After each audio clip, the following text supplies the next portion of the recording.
This is Bloomberg Businessweek Daily, reporting from the magazine that helps global leaders stay ahead, with insight on the people, companies, and trends shaping today's complex economy. Plus, global business, finance, and tech news as it happens. Bloomberg Businessweek Daily with Carol Massar and Tim Stenovec on Bloomberg Radio. Hi, everyone. Welcome to the weekend edition of Bloomberg Businessweek. A U.S. government shutdown and, as a result, a monthly jobs report from the government that didn't happen. You can catch the latest on all of this. Just head to the Bloomberg or Bloomberg.com.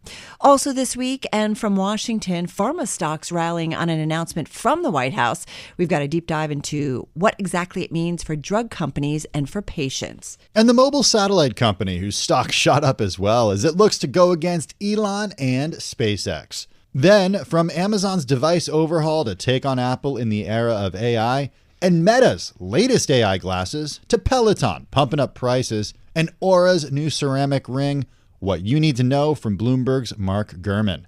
That and the exercise suit that amplifies your muscles by way of electric pulses and maybe makes you look like a superhero. Yes, indeed. All that to come. We start with earnings, officially just around the corner, but a few companies getting us warmed up, including Carnival Corporation, the world's largest cruise operator, with a fleet of more than 90 ships and brands, including Carnival Cruise Line, its namesake brand, Holland America Lines, Princess, Seabourn, and a few more. The company, a great read on the consumer, on travel, and on the economy.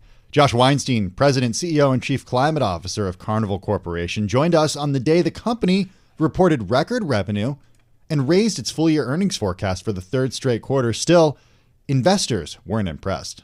We did set a record for demand for our yield, and that was across North American brands and European brands, both coming in 4% higher year over year, which is great consistency. We also saw that improvement was driven both by the ticket pricing and onboard spending. So all the trends that we have are really quite positive, and it's all helped lead to 13% ROIC, something we haven't seen since about 20 years now. The highest operating income and EBITDA on a per unit basis that we've seen in 20 years.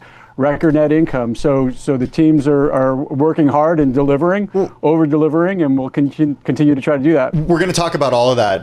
Stifel, an analyst over at Stifel, pointing to a lower than expected fourth quarter net yields guidance. It's a measure of the amount of revenue you earn per available lower berth day. Are you just being conservative with this guidance? Because it sounds like things are going pretty well. Yeah, things are going pretty well. It's consistent to what we said the guidance would be back in June, if you backed into what the fourth quarter would be. As a matter of fact, we kept the second half overall consistent to where we were in December because we did experience a lot of volatility over the first half of the year, given macroeconomic and geopolitical events. But what we saw is, we've outperformed every single quarter, and that includes the third quarter, and we're going to work hard to try to outperform again. We're projecting yields in the fourth quarter, that demand to be, nicely over 4%, just like we ended the third quarter. So the trajectory is good. Josh, great to have you here. And I'm looking at your share price for the year up almost 18%, so easily outperforming the broader market. I mean, what's going on with the consumer? You guys track the ins and outs of it in terms of bookings, what the spend is on the ship, when they get off the ship. So I'm just curious, how do you characterize the consumer? And who's going on, who's jumping on board with you guys? So I'd say the consumer is strong. I think that's a pretty consistent word that we've been using for the past couple of years. And yes, we do see ebbs and flows, and we see gyrations in the backdrop and the macroeconomics. But at the end of the day, what we have to offer is a very, very amazing value to what you can get by doing any other type of holiday, any other type of vacation, and people pay for it. And the great thing is, even though they're paying more for our experiences than they did last year and the year before and the year before that, the gap to land-based vacations is still huge. And so if there is a weakness and pullback in consumer sentiment, that bodes very well for us because people are looking to stretch their dollar even further and figuring out, how do I get an amazing holiday, because I need one, and spend as thoughtfully as I possibly can. And we turn out very well when you line us up against the alternatives. What's cool about talking with you, and I know Carnival is your big brand, but I mean, you have multiple brands, and I know you've consolidated in terms of some of the groupings, but you talked about positive momentum on all of the brands, or is there one in particular that you're really seeing some standout activity? Well, we have as I said in my notes this morning, we have an internal leaderboard, obviously, with our 8 world-class brands, and we encourage the competition, and everybody sees who's on top and who's marching forward. And the 2 strongest brands on top of our leaderboard of returns are Carnival Cruise Line, which is America's cruise line, and AIDA Cruises, which is the equivalent in Germany. And the great thing is, as strong as they are and as high as they are, they're looking over their shoulder because everybody is making improvement year over year, and that stretches across both North America and Europe as well. And the great thing is, despite the fact that we're showing so much improvement, only about half of our brands are back to where they were in returns since before our pause, before 2020. Only half of them are at their historical peak. So I know the latent demand, the latent potential that is in our brands, and they are marching forward at pace, and you can see the results on a consolidated basis for the corporation. Josh, one of the things we always talk about is, and we have folks here who they do one cruise, they do another cruise, they do another cruise. And I've been on a Carnival ship where You're talking about Charlie Pellet. I am. But I've been on an elevator where I've talked to people in the elevator and they're like, yeah, this is our 10th cruise or our 5th cruise. I am curious, what's the mix between new passengers who are experiencing Carnival for the first time versus those who are coming back for a 2nd, 3rd, 4th, 5th, whatever time on one of your ships?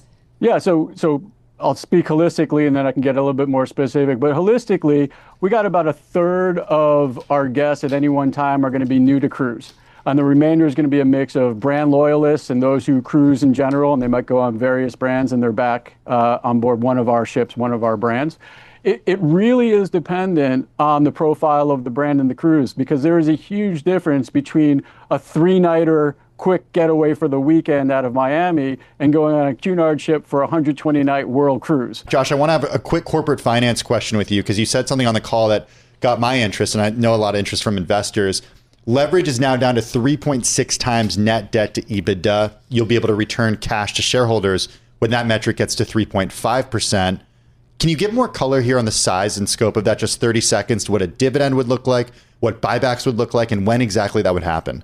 Well, what we said on the call is, we finally got that line of sight to 3.5 times. And from a pro forma perspective, after we do a couple of things that we talked about on the call, we expect to get to that 3.5 times, very early in our fiscal 2026. And that really gives us freedom to not only continue to responsibly delever, but also start that process of returning cash to shareholders. Having a dividend is very important to us. Historically, we've been a dividend-paying company, and we know that opens new doors for investors. It gives ongoing yield, and that's a great thing for a company to be able to guarantee to its shareholders. So that is really priority one after that continuing deleveraging, and that will happen in early 2026. That was Josh Weinstein, President, CEO, and Chief Climate Officer of Carnival Corporation. Also happening this week, the AI build-out and spend continues.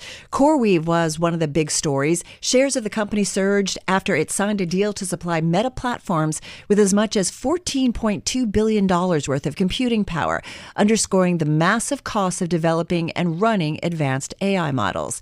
Well, attracting AI and technology investments is something the Kingdom of Bahrain is focused on as it continues to diversify its economy away from oil. On that, we were joined by Her Excellency Noor bint Ali Al Khulaif, CEO of the Bahrain Economic Development Board, and also the Kingdom's Minister of Sustainable Development. Her focus, bringing investments into Bahrain, including data centers. Yeah, absolutely. It's important. I mean, it's coming. It's not. It's already there.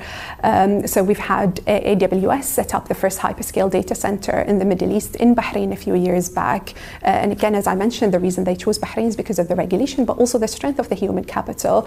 You mentioned Oracle, but we also have some regional and local investments for data centers. So we're definitely seeing growth in that region, where international companies that wish to use that and take advantage can come and plug and play and take advantage of the data centers already available. But really, because of the demand, there's a lot of potential and opportunities for companies that still wish to have data centers in the region to come also and take advantage of that.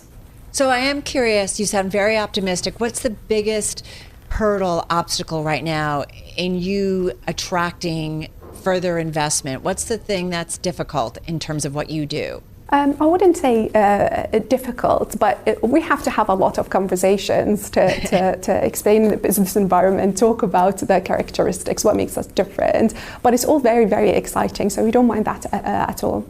And I also do think about, something that's certainly been front of mind for us, and certainly coming off the UN General Assembly, and watching the turmoil that we've seen in the region. How important is that to the folks that you're talking, whether it's companies, big name companies that we know, other investors, in terms of investing?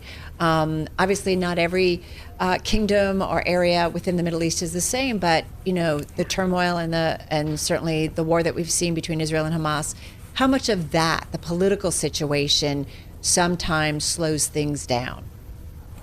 You absolutely need safety and stability for companies to thrive, for the economy to grow. And for us in Bahrain and the region as a whole, we've always advocated for peace. We've always played a part on a regional level, on an international level, to advocate for peace and stability. And we continue to do that. At the same time, the countries are very much focused on their economic strategies, economic plans, and we continue to have conversations with companies. And for those that have any doubt, we just say, come and talk to us. We will show you, we will explain to you the current business environment. But we are blessed to have a very stable and a safe business environment in Bahrain. I have one last question too, and I'm just curious, when you do have questions with investors, obviously well-known companies, big companies, I'm sure folks do their homework, but what is the thing that you think they don't really understand about Bahrain and in terms of the economy and what you guys are doing? I think how diversified the economy is something probably people do not realize. Mm-hmm. And given the journey, we've had a long journey of reform. Our journey in reform and in achieving the diversification that we've achieved today, with 85% of the economy being non-oil, with a large manufacturing sector, a large financial services sector, and others as well, is something people do not realize. And what that means is, for years and years, for decades, we've built knowledge and know-how in our people, in our infrastructure, in our regulation, in the way we do business, in the way we work with the private sector as well. So that's something that I think always surprises people when we talk to them. Our thanks to Her Excellency Noor bint Ali Al Kulayf, CEO of the Bahrain Economic Development Board, and also the kingdom's Minister of Sustainable Development. Coming up on Bloomberg Business Week, one stock that shot up this week on news, an analyst upgrade, and a mission to maybe go head-to-head with SpaceX. The president of AST Space Mobile is next. This is Bloomberg. This is Bloomberg Business Week Daily with Carol Massar and Tim Stenovec on Bloomberg Radio. If you think of satellites in space, you often think about Elon Musk and SpaceX, and yet there are a few other players in the space, among them AST Space Mobile. Shares of the company, taking off this week, up about 210% year to date.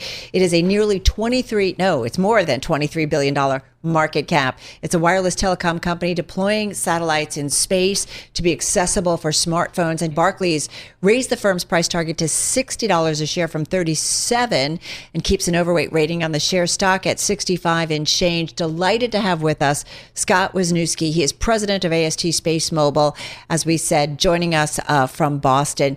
So great to have you here with us, Scott. You've got to be busy. It sounds like you're super busy. If I do a search, there's various press releases coming out. Your Bluebirds satellites, 8 to 16, they're in various stages of production. My understanding is you guys have planned launches every 1 to 3 months on average this year and into next year. You're on track to complete 40 phased arrays by early next year and expect 45 to 60 satellites in orbit by the end of 2026. Tell me if I've got it all right, and tell us about this build out and capabilities and who ultimately is signing up to use it. Well, thank you for having us. Our company is entirely focused on this opportunity of providing wireless access from space directly to the phone in your pocket. So to do this, we're vertically integrated. We build our own satellites, as you were just discussing. We're based in Texas, here in the United States, and we're partnered with over 50 mobile network operators globally. That's how we go to market, because those are the folks who have the customers today, nearly 3 billion of them with the partners that we have. So we're focused on building this network out. We have about an 8-year history as a company. We have over 3,700 patent and patent pending claims on developing this new technology. It sounds far-fetched at first, talking to your regular small phone in your pocket from low Earth orbit, but that's the capability that we have. And this is really important, I think, for everyone, because there's 6 billion phones out there in the world. And as we know, we depend on connectivity so much, and it's very important that that phone works, whether it's convenience, peace of mind, or emergencies, and that's what we're focused on. Starlink has partnered with T-Mobile. You have partnered with AT&T and Verizon. What can you tell customers about when they can actually expect continuous coverage nationally and perhaps even globally as a result of this partnership? Right. And so we actually have investment from about 6 different mobile network operators around the world, as well as American Tower, who's the largest tower company in the world, and Google. And so in the United States, yes, like you said, we're partnered with AT&T and Verizon, both investors. And it's very important for us to have that close relationship, because the way we've built the company, our service is purpose-built for the mobile phone in your pocket, so that it just works. And the key there is to be deeply integrated with the operator and solve the operator's problems so they can deliver value to their customers. So we're organized today around getting service out next year. And we're currently have about 5 satellites in orbit. We just announced our plans to deliver number 6 and 7 to the launch pad. And as you said earlier, we're looking to put up 45 to 60 by the end of next year. And so this capability is just very important in the United States, but also around the world. Well, tell us who you anticipate, or who are right now your biggest customers. I'm curious about commercial, residential, and I'm also curious about government.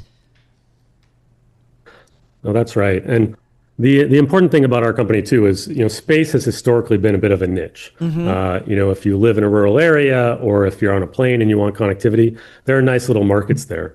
But this is about going to the mass market, the 6 billion mobile phones in the world. And so that goes for people who live, work, and travel, go in and out of coverage, who have greater ability to pay and want that convenience, as well as people who live perhaps in rural areas who don't have good connectivity or are willing to pay a little bit more a month to have cellular broadband. Again, this is not a text service. This is a cellular broadband service that we'll be selling.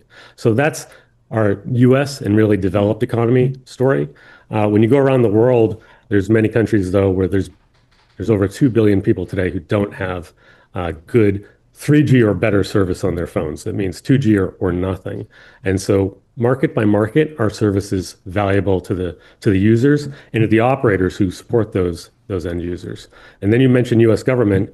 That's been a relatively new add to our story in the last 2 years. But given the defense and space backdrop in the United States, this is something that's been front and center for us for the last 2 years. And we're already providing services to the US government from orbit. So, Scott, you probably know this little company called SpaceX that is out there. And I'm just curious, they did a deal with EchoStar. They became the first company to amass control of the satellite constellations in outer space, the launch infrastructure to deliver them there, and the potential for direct connections with mobile devices on the ground. So there's SpaceX. They're kind of the big behemoth there, the big player. There's you guys. There's Amazon.com. There's Global Star in the race for ubiquitous coverage. How do you plan to compete with Starlink, which already has thousands of satellites in orbit? Right. And I think for the layman, it's important to distinguish between service to a dish that you might put on your house or on a car or on a plane, and then the phone in your pocket, right? We all have Wi-Fi at home, and then we have a cell phone for when we're on the go. So this is a market, the cellular market from space, that's brand new. You've seen some players start to enter it, including Apple and Starlink, but we've been at this for about 8 years. This solution is tailor-made, purpose-built for this solution. This is not an add-on new service for us. This is all we do. And that's why we've been able to garner such incredible support from network operators globally, like AT&T and Verizon in the US, Vodafone in Europe, Rakuten Mobile in Japan, Bell Canada, who we just announced cellular broadband testing from Canada today with, who's also an investor in us. So these are capabilities that have been developed with the network operator in mind. We are focused on making their network better so that they can deliver the value to the customer. Are you not saying that you're competing with SpaceX and Starlink, that you're completely different businesses? Well, we plan to go after the cellular user through the mobile network operator. They also have a strategy, as you said, that they're pursuing. But this is a market that we think is big. It's going to be worth tens of billions of dollars. There's 6 billion phones out in the world that go in and out of coverage. And all of us know that feeling when we don't have a signal, you're helpless. And so we think that, and all of our over 50 network operator partners think that this is something that really enhances the value of the cellular plan that almost all of us have, certainly in the United States. And so that is a strategy that's good. That's going to be a nice, robust market. And we expect with our technology to be the leader in that because we're doing broadband from space. You mentioned your work with the U.S. government over the last 2 years. Can you expand on that a little bit? What exactly are you doing for the U.S. government? Yeah, so it's probably worth taking a step back. We currently operate the 5 largest satellites in low Earth orbit commercially. That low Earth orbit for the layman is, that's where the space station is. It's much closer to the planet. It's that lag you experience when you have a geosynchronous satellite. LEO solves all that. So we have the largest satellites deployed in low Earth orbit. The one we're shipping to the launch pad in 2 weeks is 3 times the size, over 2,400 square feet. So this is a unique technology that was developed to talk to the small phone and to do it well and to navigate crowded cellular airwaves. But it also has other applications. So with our U.S. government business, we see up to 10 different use cases, both communications and non-communications, that can support the U.S. government mission for defense. And importantly, one of the ones we're testing in orbit today has, and we've been doing it for over a year, has really strategic and valuable implications, including potentially for the Golden Dome project. You also mentioned the notion that it's not just texting and being able to make calls. This is broadband delivered from a satellite to wherever you are in the world. That's the idea here. What is the experience using the phone in that environment, and how could that be different or similar than using a 5G LTE network? What are the speeds we're talking here? That's right. And so from the beginning, and again, this is why we've been partnered with the network operators. They've been in the room with us testing and developing this tech for 5+ years. And what means is we're integrated on the back end. You remember, everyone's got a vision in their mind of calls in the old days where someone would be connecting the call and doing this. Well, that technology still exists in the world. It's just done with servers and with software. And so we're deeply integrated on that side of the business so that the phone just works. And so this is a native cellular broadband experience. The user doesn't know that there's a difference unless we want them to. And they can do text, calling, native calling, video, streaming, and they can do all these applications, and it feels just like you're using your phone on an LTE and 5G network. So how fast? Like, what are we talking megabits per second here? Up and down? So we've tested over 20 megabits per second to the cell in the past couple of years with our satellites in orbit. With the, there was mention of a spectrum deal a moment ago. We did our own spectrum transaction earlier this year, a very similar type of spectrum, which is about 40 plus megahertz in the United States. And with 40 megahertz, we can deliver 120 megabits to the cell on the ground. Now, how you manage all the network traffic and how do you go to market is a critical decision we make with our partners around the world, including in the United States. But there's only one way to get broadband capabilities from space, and that's with a big satellite, and we have the biggest. On the connection side of things, we're wondering too about the experience of being inside and outside. Anyone who's used like a Garmin head unit, for example, on a bike knows that you have to use it outside to get the cell signal. Can this coverage go inside buildings? That's right. We can do one wall in. So some of the success factors for that are the fact that, again, we have a big satellite, and we also use low band spectrum. That's part of our partnership with AT&T and Verizon, is combining some low band spectrum that they have from decades ago. And so the low band spectrum propagation characteristics are the best. And as you go into mid band, even then, it's still pretty good. So we can do about one wall in, which means a building, means a car, means a plane. Okay. That's what we were, because I think there were some folks like kind of messaging, what is he talking about? Hey, you mentioned that you guys have picked up spectrum, 40 megahertz. Do you want to buy any more if some comes up for auction? Well, in the space world, there's 2 big bands of spectrum that matter. It's called L and S. We just purchased long-term access to the L band in the United States and Canada earlier this year. And that gives us a big chunk of spectrum, the biggest available in the most valuable wireless market in the world, which is the US. We also purchased an international filing that allows us to go around the world and pick up other pieces of spectrum for space. So we're pretty happy with our spectrum position now after those 2 moves. This, again, is consistent with our historical strategy of sharing cellular spectrum with the operators, but it gives us more lanes of traffic and the ability to do better services to more subscribers. So we like our strategy in both of those 2 bands that matter. All right, we've got to run.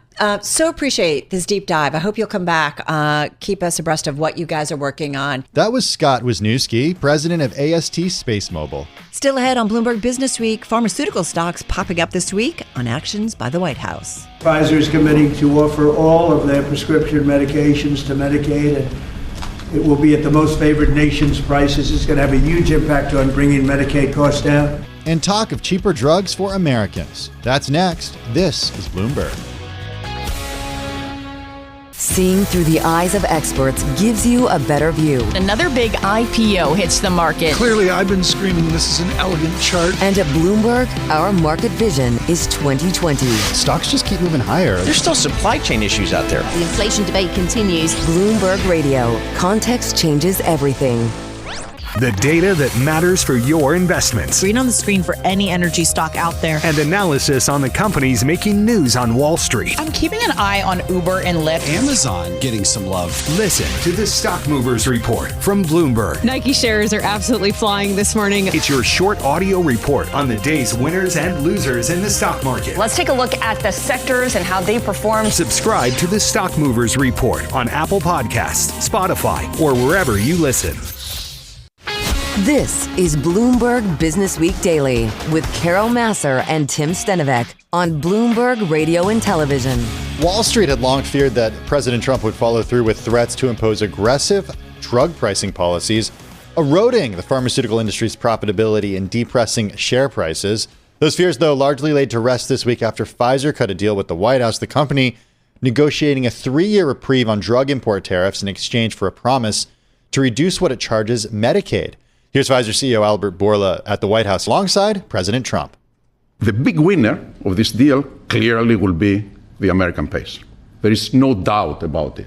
They are the ones that will see significant impact in their ability to buy medicines. But I would argue that it is not the only winner. I think who else is a winner here? It is American innovation and American economy. We're going to have another meeting next week on this. We have another great company coming in, similar kind of numbers, but we're going to show you some 1,000% drops in prices. There has never been anything like this in the history of medicine. That was President Trump, you just heard, and Pfizer CEO Albert Bourla. I just hope my high school math teacher's not listening about 1,000% drop. Yeah, I know. Because we're not going to get into for another day the mathing there. Let's bring in Damien Gardet. He's Bloomberg News health reporter. He's been very busy. He's taken some time to join us here in the Bloomberg Interactive Brokers studio. Are drug prices going to go down as a result of this? For the vast majority of Americans, no. I sincerely doubt it. There is no reason to conclude that based on what we learned, at least yesterday, from Albert Bourla in the Oval Office and the promises that Pfizer has made. We can get into the nitty gritty, but I think the main thing, the promise to Medicaid, an important caveat there is that patients on Medicaid already pays the lowest price available in the United States. It is legally obligated to get that.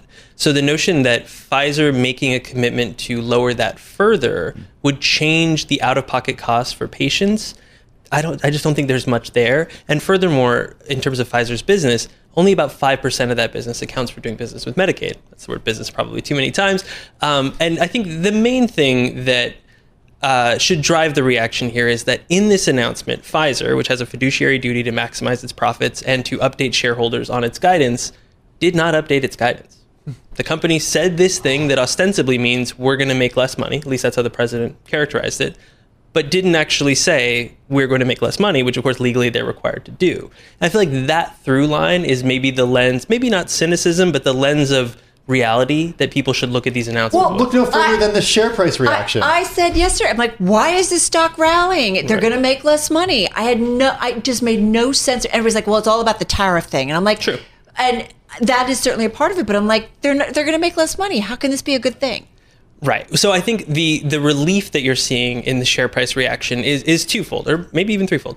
One, it alleviates the threat that the Trump administration was really going to come down hard with an aggressive policy that would be on the books that would really constrain what drug companies could charge. Instead, we get this voluntary, relatively vague promise from Pfizer that is expected to set a template for the company's peers, Eli Lilly, Merck, et cetera. They will probably all have their day at the Oval Office to do a similar kind of dog and pony show. And then furthermore, what's established is that if you make those promises, you get a reprieve from tariffs, which is the other kind of overhang for the entire sector, is this fear that the import of medicines from Europe would face levies of, the president has said, 100, 200%.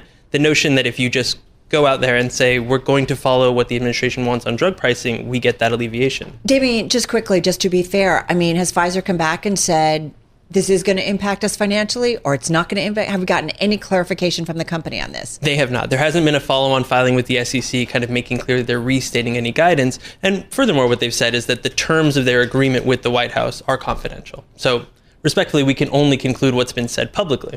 Damien, sit tight. We're going to bring in Angie Frank. She's CEO of the private health company Calderose. The firm does drug discount management. It uses AI as well as communicating with different parties involved in the negotiating process to get consumers the best prices. She joins us from Wisconsin.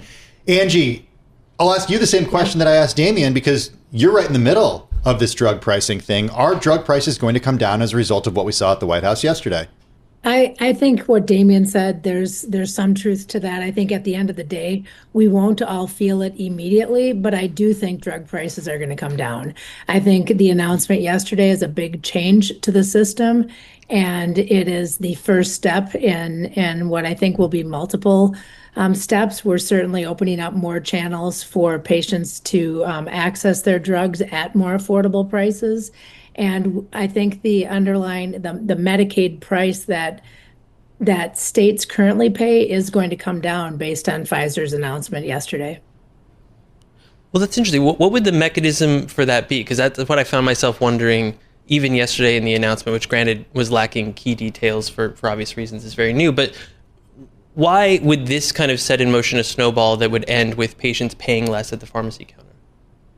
Yeah. So I think, if you look at the overall list prices starting to come down to an MFN-like number, and that opening up... The most favored nations. Mm-hmm. Yes, most favored nations, exactly. And that opening up more channels for patients to access their drugs at lower rates.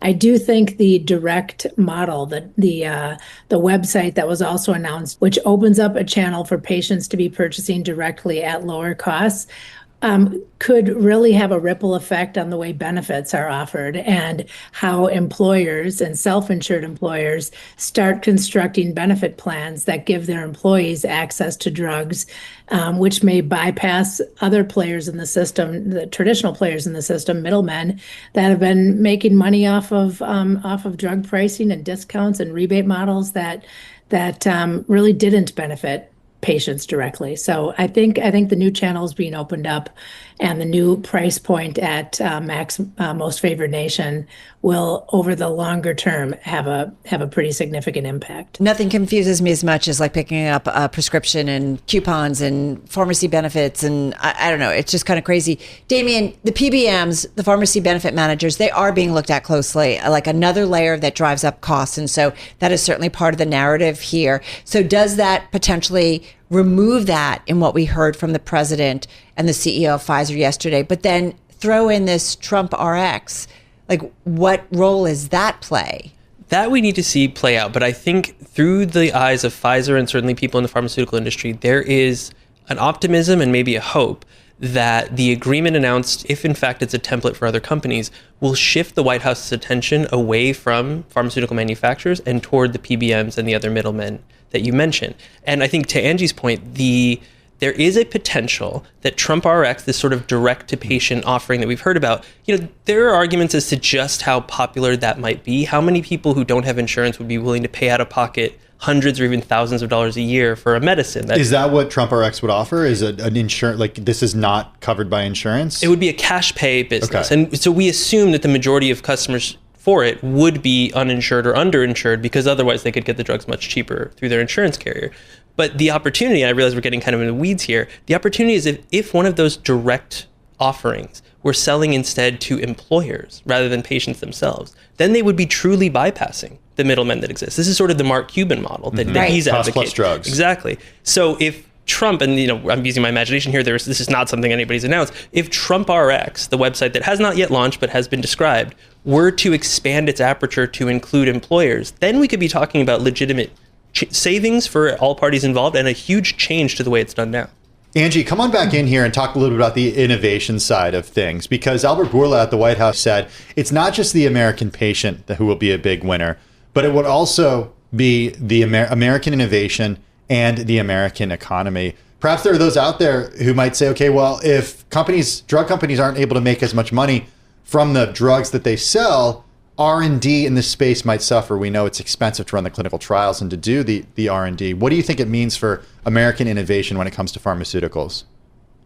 Well, I think it was great. I agree with Albert on all points. I think it's great for America that we're moving manufacturing and that level of innovation, job creation, et cetera, to the U.S. When you simplify the supply chain and the pricing mechanisms for our current drug pricing model, when you simplify that, today we lack so much transparency in how prices are established and who gets which price. And to your point earlier, Carol, where you mentioned the coupons and the copays and all these things are so confusing. They're confusing by design. People are making a lot of money off of that confusion and that opacity. When you simplify and drive more transparency, you have less waste in the system, and that waste will feed the top of the funnel. That will be dollars that can go directly to the top of the innovation funnel and enable manufacturers to continue to work on and innovate more drugs and more medication therapies that help patients with life-saving and life-changing conditions. So it takes $2.5 billion to bring a drug to market. So every dollar of waste compromises our ability to invest in more therapies. So I think it's going to have a tremendous impact over the long run. Angie, just got about a minute left. I mean, just talk to us about what you do. It's a data engine, it's information. You have, it looks like a couple of different constituencies that you work with, but just give us an idea and what that tells you about kind of the drug industry and drug pricing industry, what you have been seeing. Yeah, we really have a technology platform where we ingest, large volumes of data. We apply logic and rules around various pricing programs and discounts and rebates. And then we ensure price integrity, that the right price is going to the right set of patients and the right, for that particular therapy. So we're really driving quite a bit of price integrity in the system.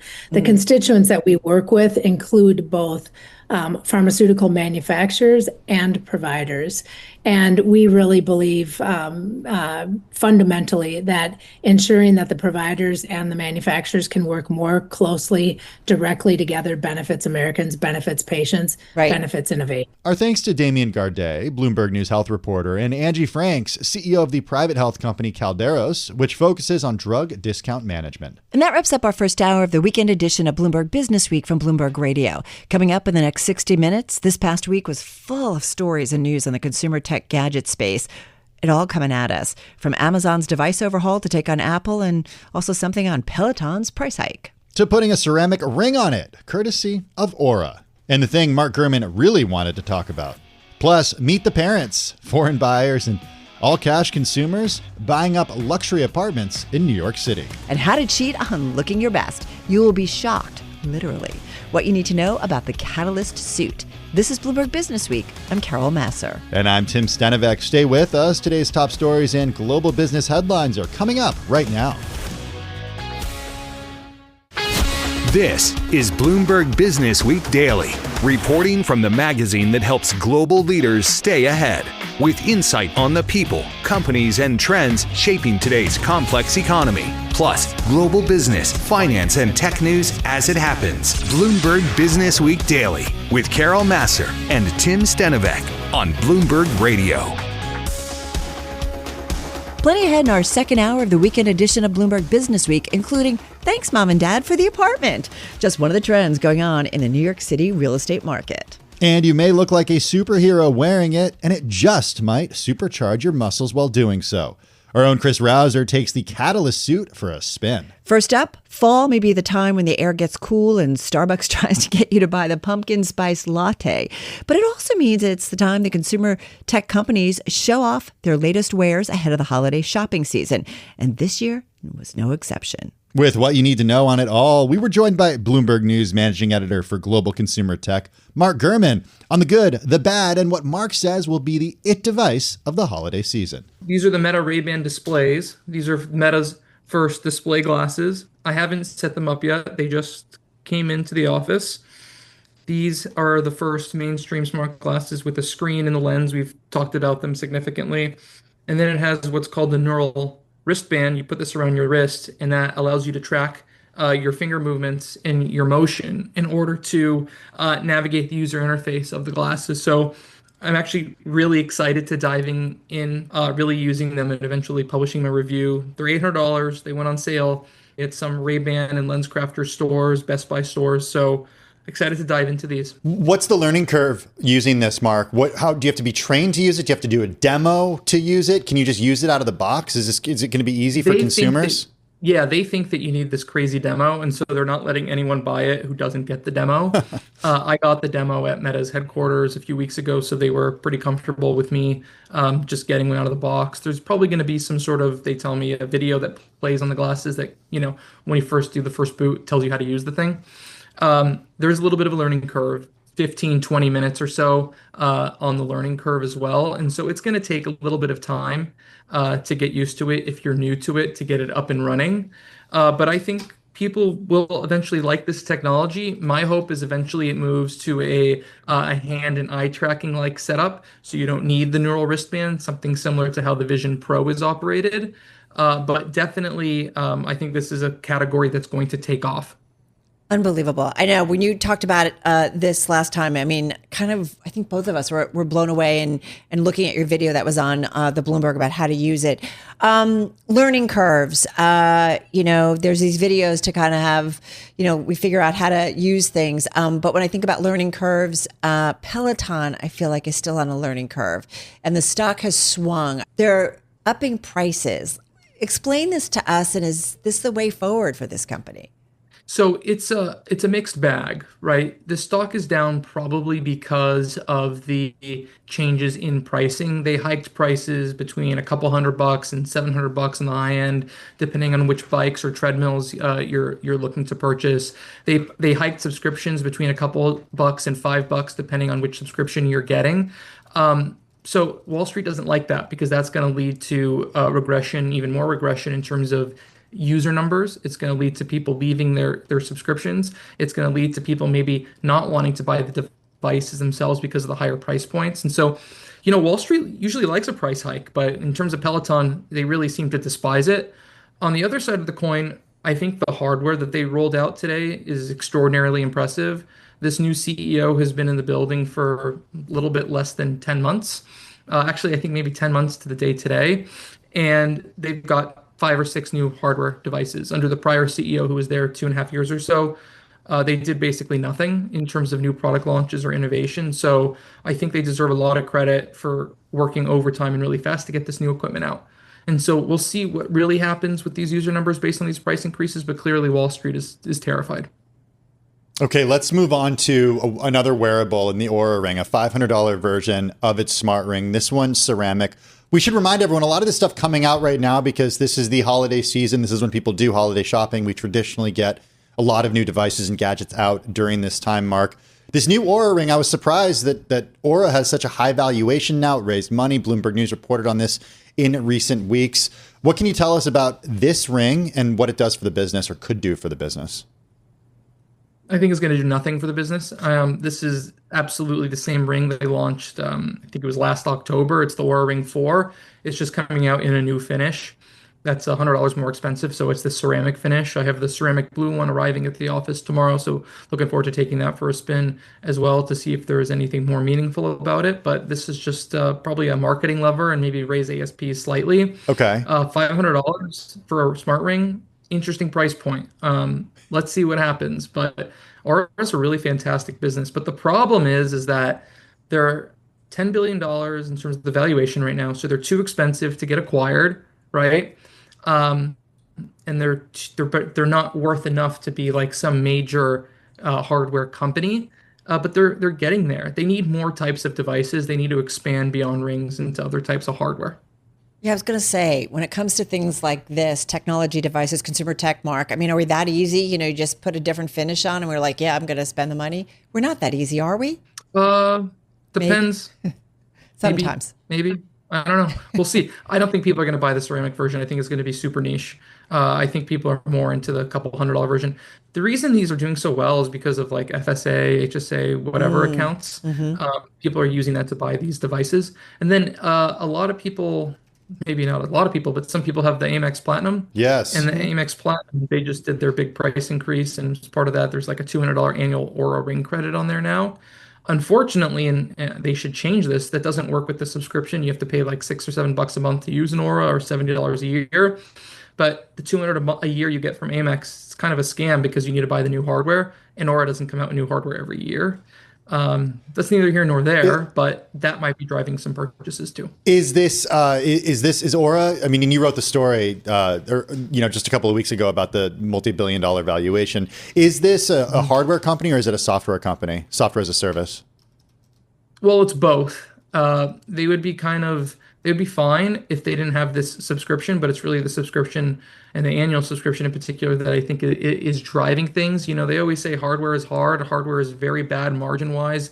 It's not a good business. But when you're able to put a software product on top of it that has a 90% margin, you're in pretty good shape. This is why Apple shifted to services almost a decade ago now, because they knew that hardware sales were flatlining. They knew margins could potentially go down. They knew they would have to adjust prices, and the way to create recurring revenue is putting something on top that's necessary. And Aura and Whoop and some others Peloton, of course, is the poster child of this, have figured out this hardware plus software business model. All right. Speaking of hardware, let's go to your story that's out about Amazon overhauling its devices to take on Apple in the AI era. What do we need to know, and what kind of stood out for you? They look really cool, I think. I think Panos, he's the SVP of hardware now at Amazon and Alexa and services, has done a really nice job on redesigning the hardware of the Echoes and the Echo Shows. 3 new Kindle Scribes. These are Kindles that you can read on, but you can also write on and draw on. It's sort of like a scratch pad. I think they look terrific, and these are going to do pretty well. The new Color Scribe, $630, is the most expensive Kindle device ever. I think actually the most expensive device from Amazon since the failed Fire Phone from a decade ago. I think it's going to do really well. For me, I actually like this new mid-tier Kindle Scribe. It has a backlight. It looks like really nice, bright white paper, but obviously digital. So I might get one of those to do some reading. I need to go back to reading, and maybe I'll get one of those for the holidays. Don't we all? I'll send you some books, Mark. In the meantime, just very briefly, we didn't get a chance to talk about the Nest branded hardware. Again, I said it would be sort of round the world with Mark Gurman in terms of tech devices. What do we need to know about Alphabet's lineup? It's kind of whatever. The most interesting thing to me is they announced this $100 speaker, but it doesn't come out until the spring, which I guess is anywhere between March and the end of May. Why they released it so early or announced it so early before the release, only, I don't know, God knows. I guess they wanted to just tell a more cohesive story and try to get out in front of some of the Apple announcements coming up in the next several months. Moving to 2K video quality, I think that's good. Ring at Amazon the other day or yesterday, they announced 4K video. So it's kind of interesting that Amazon and Google are completely two different spectrums of video quality in the same week. Hey, really quickly, 20, 30 seconds. What do you think is going to be the big hot consumer tech item this holiday shopping season? Ooh, smart glasses. I think the Ray-Ban Meta glasses are going to do pretty well. And of course, the iPhone 17 Pro has just been blockbuster for Apple. They can't make them fast enough. So this is really big stuff for Apple this year. Hey, we're speaking with Mark Gurman. He's Bloomberg News managing editor for Global Consumer Tech. He joins us from Los Angeles. Mark, more on the H-1B story. You know, we saw so many tech CEOs just a couple of weeks ago at the White House at that dinner. I was surprised to see a decision such as this from the president, given that it would affect the companies that these individuals run so negatively. Why don't you think we've heard a collective message from the tech community on the H-1B visa issue yet?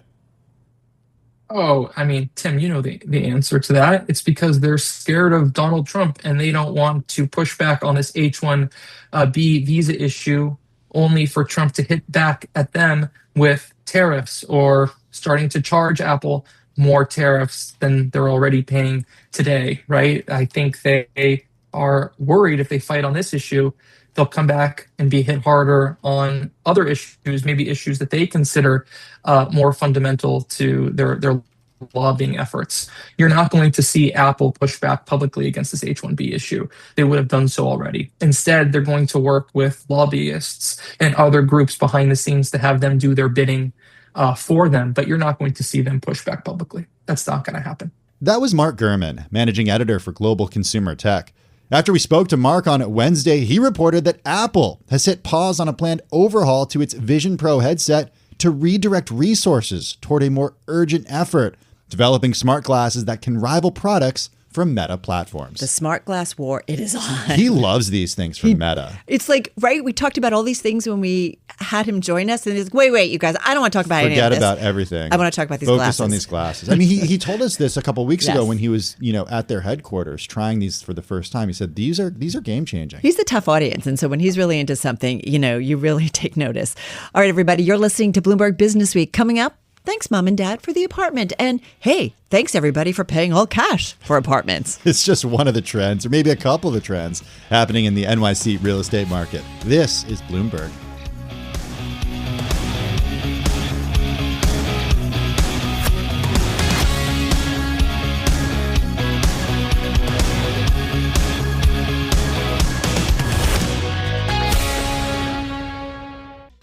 This is Bloomberg Businessweek Daily with Carol Massar and Tim Stenovec on Bloomberg Radio. Mortgage rates in the U.S. rose at the end of September for the first time since July, shifting direction after a steady string of declines. Now, even with that uptick, borrowing costs are still around their lowest levels in almost a year, creating opportunities for both house hunters and owners seeking to refinance. In Manhattan, home sales jumped to the highest level in more than 2 years as affluent buyers, armed with cash thanks to a boost from the stock boom and last year's rich Wall Street bonuses, forged ahead on deals. For an update on the New York City real estate picture, we recently checked in with Louise Phillips Forbes. She's a real estate broker with Brown Harris Stevens. She's been in the industry for more than 3 decades and has close to $6 billion in sales. Look, my old motto is, marry your home and date the rate. And brokers have that motto. I mean, listen. When we were looking, marry the home and date the rate. Yes, I mean, I had my first mortgage, guys. My first mortgage was like 8.35 or something, and I had it as low as 2.85, and so I just think that. Yeah. I think it's about getting educated, and the buying power shifts. And I always say, certainly in the last 18 months, I'm like, listen, guys, it's okay to buy when interest rates are high if you can afford the carry for a period of time. You are paying less for the home than if it was lower. But some people have been carrying that for like 3 years now, and they thought, okay, well, I can do this with like a 7-year arm and rates will drop. They haven't. But they are, and those individuals got much more home if they are inconvenienced. Listen, I had a roommate when I bought my apartment first, because to me it was about owning my home instead of renting. So we make compromises, and you don't go on that extra trip for if you want to be in that school district for your kids. So those decisions were made and have been being made. But the market, is definitely this fall is feeling there's an energy in it, despite it being an election. Oh, you're talking about New York City. New York City, our market specifically. Yeah, sorry. No, I am curious though, when it comes to activity, are there multiple bids still? Give us an idea. Give us some color around sectors what's happening. In some cases, yes. Like which sector? Yeah. Well, I think that the 1-bedroom market, I mean, listen, I did a development project that I converted, and I've got a couple of left at 393 West End Avenue, a 792 square foot 1-bedroom just rented for $7,000. Oh. So if you can own, try to own. So the 1-bedroom market has seen, especially if you have low carrying costs, they are seeing multiple bids.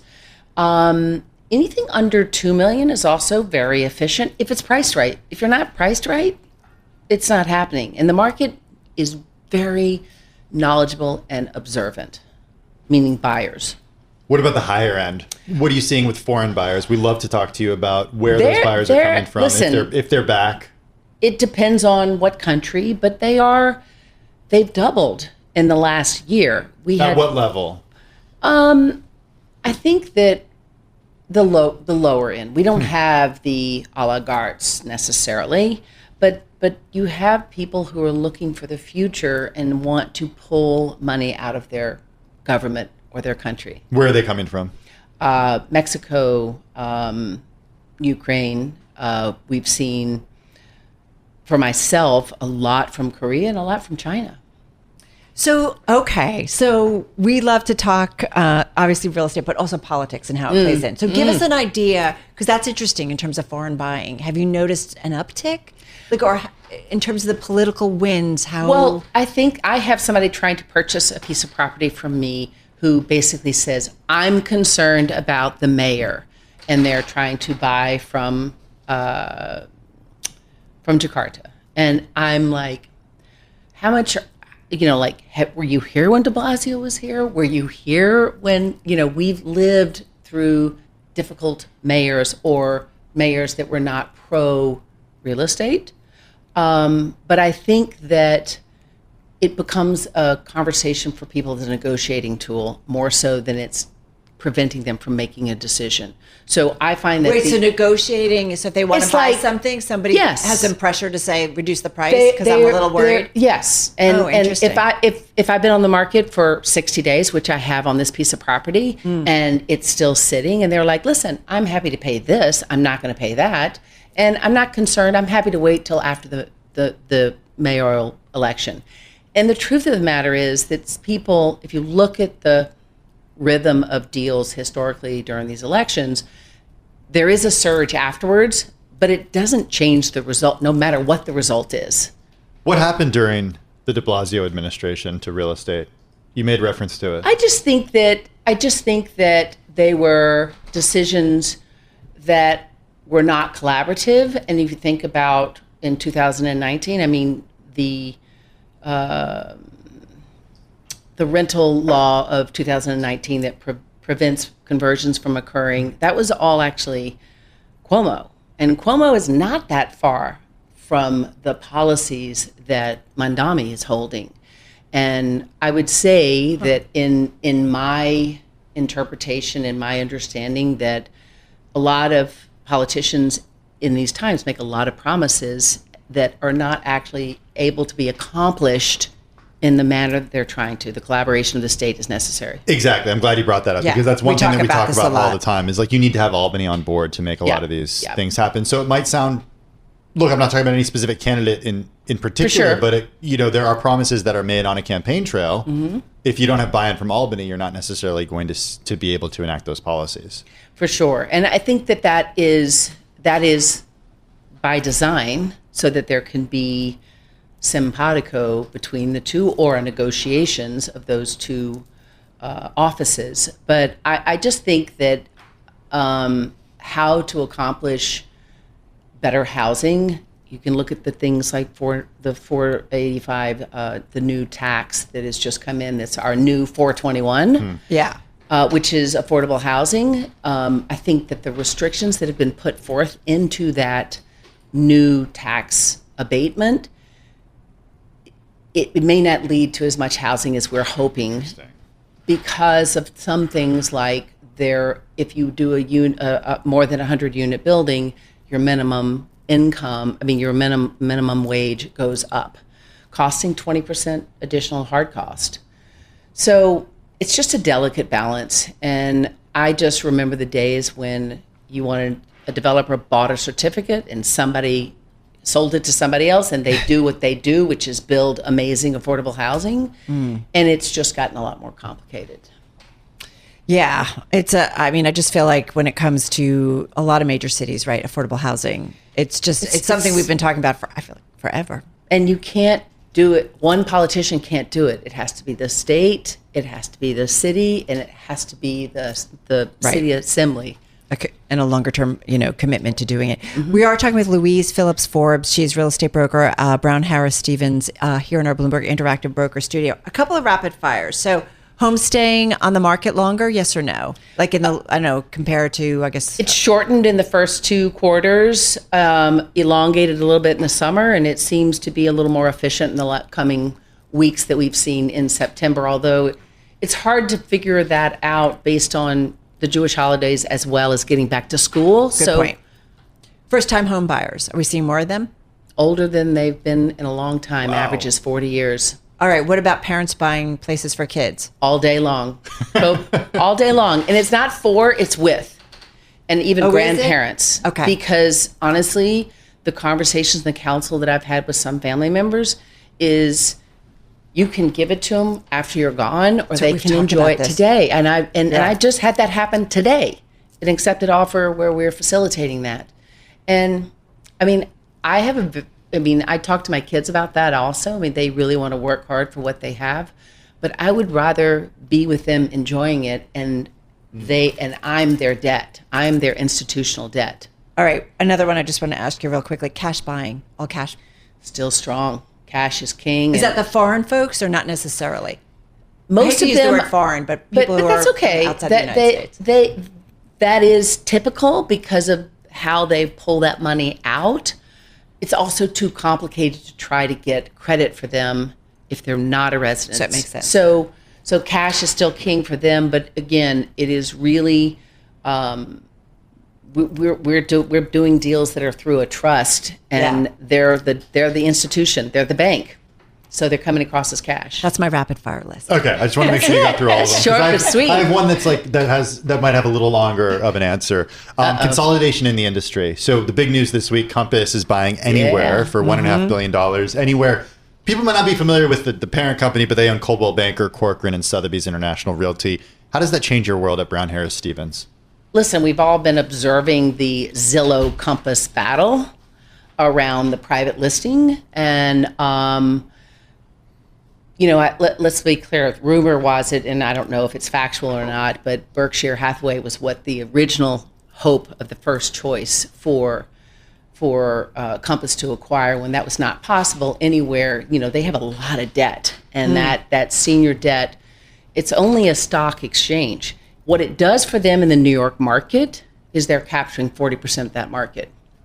It'll be interesting, but also because of Corcoran and Sotheby's.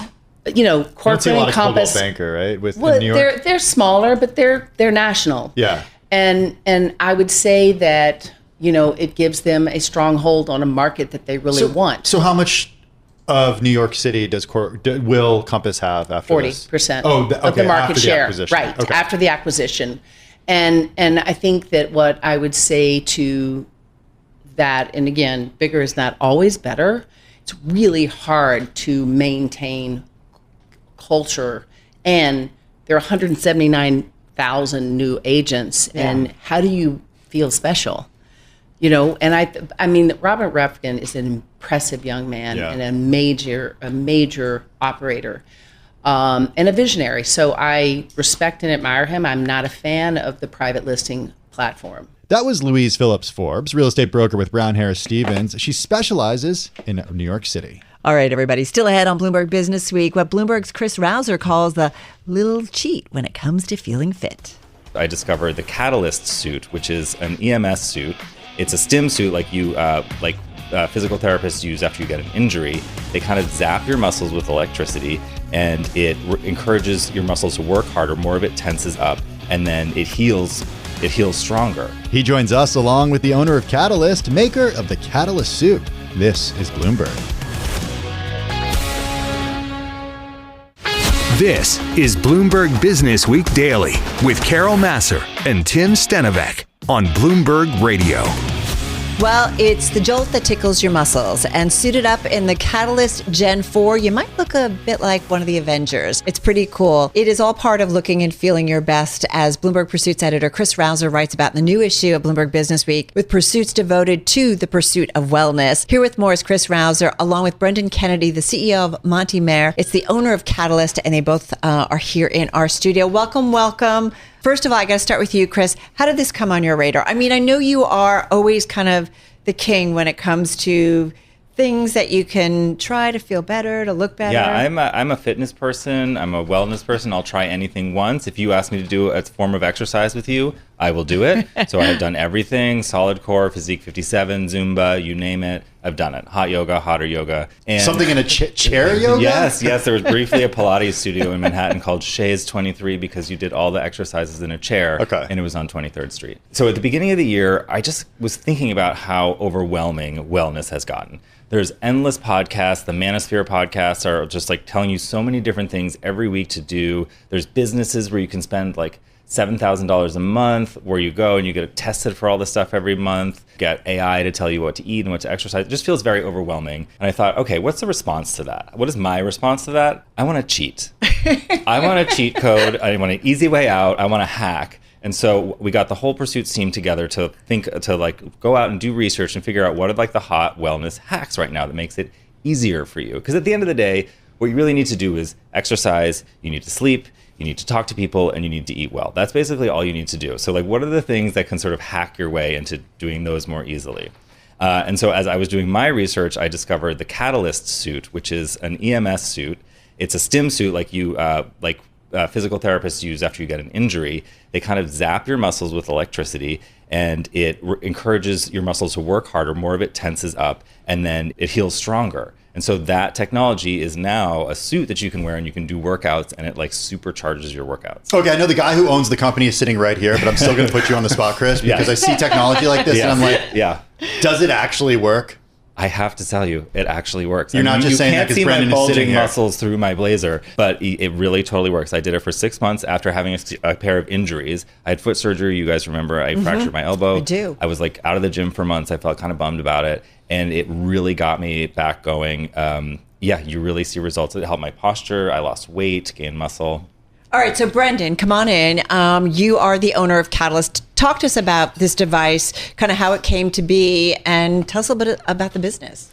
Yeah, so I joined EMS about 4 years ago, and I was a little skeptical at first too. My wife had used it about 7 years ago. Actually, EMS is electrical muscle stimulation. Exactly, okay. And just like a doctor or a physical therapist will put stim on you to heal a muscle, it's the same type of technology, and doctors have been using it for 60 years. If you go to Europe, there are EMS studios where there's thousands of them where people will go in and work out. I went in skeptically and tried it about 4 years ago during COVID, and it's amazing. For me, it compresses time. I can get a 2-hour workout, a workout that would normally take me 2 hours in a gym. I can do it in 20 minutes, and it's a whole body workout. It hits the little muscles in your back that you might miss in the gym or skip a leg day. It's your whole body, 26 pads at once, and it stimulates your muscle just like your brain sends a signal to your muscle to contract. The suit sends the same signals, and it hits 90% of your muscles, and so it's amazing, and it works. It's efficient, it's fast, it's safe, and it compresses time for me. So you were a client. I was a client. Then you became an investor, and now you're the owner. Yes, it's something I'm really passionate about. I use it 3 days a week, so 20 minutes each time, basically an hour a week. That little prep, a little cleanup, but compared to changing and driving to a gym and working out for 2 hours, I can do it in 20 minutes. I can do it at home. I travel with it. It's spectacular. All right, so what does it cost?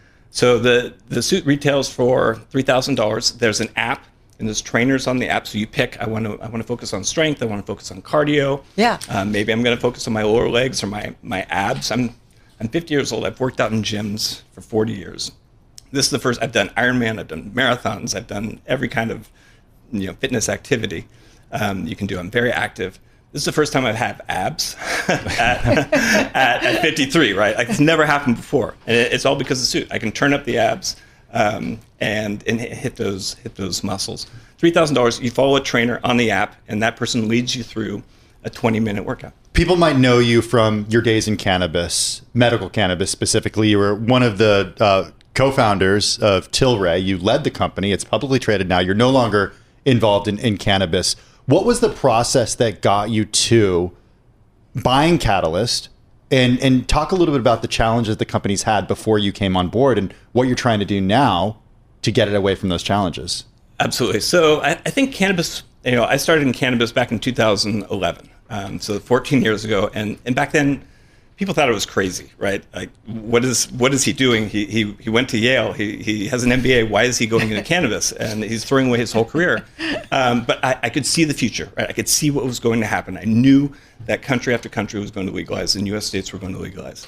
And so I saw the opportunity. I saw what was going to happen. I see the same thing in EMS. If you go to Europe, there's these studios everywhere with people working out in suits.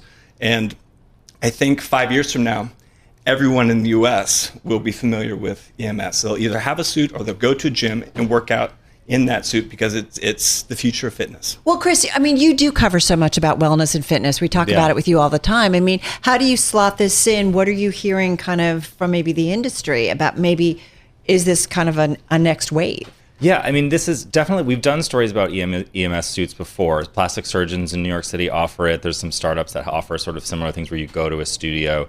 For me, this really fit into my normal system of going to Barry's boot camp. You know, I'm a big Barry's person, and doing my normal weight lifts. And then I added this in 2 or 3 times a week, 20 minutes. And that's where I really supercharged everything else that I did. And especially on a day when, you know, like Brendan said, if you're too busy or you're traveling or whatever, you can just kind of toss it in. And although I have not taken it on a plane before, so I brought it with me.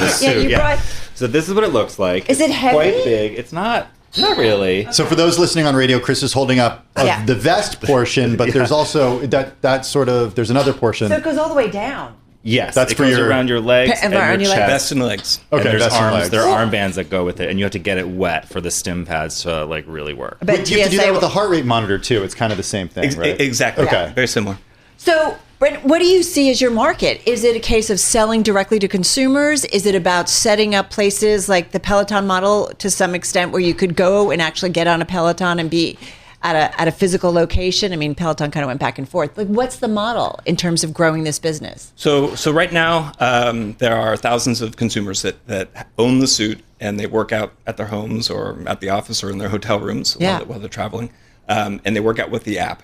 There are also maybe 200 to 300 studios in the U.S. that use a suit. Many of them use the Catalyst suit. And so you can go to an EMS studio if you're mostly in a big city and try it. And so they use the Catalyst suit. And so it's both supplying to studios, and we're seeing more and more of those open, and then also to consumers. What's the moat that you have here? Because if this is big in Europe, you're doing it here in the U.S., people might catch on, they might see that it's working.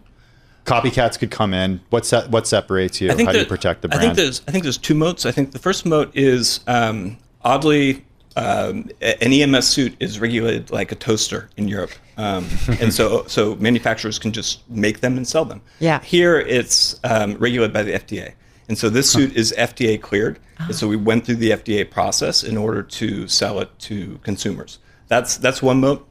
I think the second moat is the content. There's hundreds of workouts online that you can engage in. The app actually is what sends the impulses to the That's suit. what zaps you. And so the app zaps you. Yes, and so the app does it. Wait, can I use this with my family to get them to do other things? Just saying. No, forgive me. Go ahead. No, I think it's the content and the FDA clearance are really the 2 moats. What about competition or just the wellness world at large? Like, it feels like, we go through these fads and waves and trends. Yeah, you don't want this to end up in the same pile as the Thigh Master. I think that everybody should have a Thigh Master. No, I'm just kidding. No, but how do you make sure? Like, I think strength is important no matter what you do, right? And so I use my suit 3 days a week, 20 minutes. I run. So I have cardio. You can, work out on a treadmill wearing the suit. People do that. But I think strength will always be there. Strength will always be important. It fixes your posture. Bone density for a lot of people is really important. People on GLP-1 drugs lose strength. And so this suit helps people of different demographics and ages. Very quickly, you can work out while you're wearing the suit and also wear the suit independently while you're not working out, or you're always working out while you wear it? There are people that do freestyle workouts, which means the suit is charging, impulsing, and they're folding laundry or doing the dishes or walking on a treadmill. I think you and I need these. You still doing it real quickly? Yes. Yeah. Oh, yeah. I'm in. I got to tell you, I go to a doctor and they say it's all about strength and getting your muscles and building muscle strength. So it totally makes sense. Gentlemen, thank you so much. Really appreciate it. Brendan Kennedy, Chief Executive Officer of Massar, the owner of Catalyst, joining us here in studio, along with our own Chris Rausser. He's editor of Bloomberg Pursuits. You can check out and read more about Chris's experience. It was a really fun read. It's in the new issue of Bloomberg Businessweek in the Pursuit section. I'm in. I know you are. Chris, I don't know if this is the type of thing where like we share a suit. I don't think it works like that because it has to be sized to you. But actually, like you and I, we could maybe do it. We could try it. Cool. It's pretty cool. I love the idea. Yeah, of it. I'm like you, Chris. I'll try any workout class once. Can I get one for my face, like to tighten up the muscles? No, for I don't think you would want that. Speak for yourself, Chris. It's intense. It buzzes you to your bones. Like Does it really like you get used to it, but it really is a lot. It can be really painful. Are you going to stick with it? Yes. Yeah. Okay. I'm going to keep doing it. I think. Yeah. All right. Well, we'll keep you accountable. Okay. Please do. That's Bloomberg Pursuits editor Chris Rausser, along with Brendan Kennedy, CEO of Massar. It's the owner of Catalyst. And that wraps up the weekend edition of Bloomberg Businessweek from Bloomberg Radio. Thank you so much for joining us. Be sure to tune into Bloomberg Businessweek Daily, Monday through Friday, starting at 2 p.m. Wall Street time on Bloomberg TV, Bloomberg Radio, and on Sirius XM channel 121. You can also listen to us on Apple CarPlay and Android Auto, free in the Apple App Store or on Google Play. You can also watch our daily broadcast on YouTube. Just search Bloomberg Podcasts. We're simulcast on Bloomberg Originals, available at Bloomberg.com/originals, and streaming platforms including Roku, Amazon Fire TV, Samsung TV Plus, and more. Find our Bloomberg Businessweek Daily podcast at Bloomberg.com, Apple, or wherever you get your podcasts. And the latest edition of the magazine is available on newsstands now at Bloomberg.com and always on the Bloomberg terminal. I'm Tim Stenovec. And I'm Carol Massar. Tim and I are going to go put on our Catalyst suits. I would try one of these. I would definitely try one of these. Have a great and safe weekend, everyone. Stay with us. Today's top stories and global business headlines are coming up right now.